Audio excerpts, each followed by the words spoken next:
Las reservas internacionales netas caen en 806 millones de dólares hasta inicios de julio. Para el Banco Central de Bolivia, la disminución obedece a transferencias al exterior por importaciones privadas y del sector público y a la depreciación de monedas de reserva.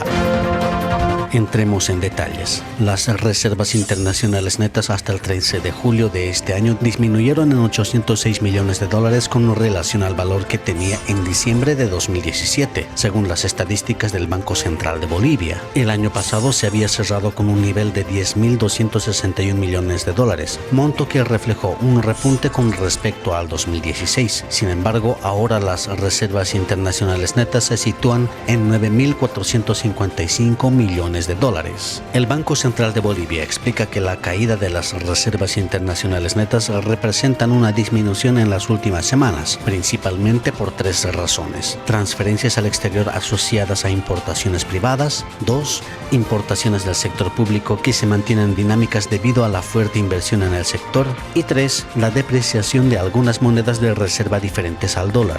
Las estadísticas del Banco Central de Bolivia también reflejan un descenso de 1.787 millones de dólares a 1.719 millones de dólares en valor de las reservas de oro, es decir, 68 millones de dólares menos entre diciembre de 2017 y julio. La caída de 806 millones de dólares en las reservas internacionales netas en el año es fuerte y se da a pesar de algunas medidas aplicadas, como la transformación del Fondo de Protección del Ahorrista de Dólares a bolivianos, o también a la reducción del encaje legal, es decir, recursos de los depósitos que se deben guardar como reserva, con lo cual se liberaron recursos para canalizarlos a crédito productivo y de vivienda. Para ese propósito se constituyó un fondo en moneda nacional, pero con el compromiso de revertir la operación el 31 de enero de este año. La caída de las reservas internacionales netas además se dio a pesar del superávit comercial de 124 millones de dólares registrado a mayo. Un informe de la Unidad de Análisis y Estudios Fiscales del Ministerio de Economía y Finanzas Públicas destacó que esto fue impulsado por la recuperación de precios internacionales y mayores volúmenes exportados. Por último, expertos deducen que existe una mejora en la balanza comercial por mayores exportaciones, pero se desconoce si el país está en condiciones de aprovechar la recuperación de precios de hidrocarburos y minerales,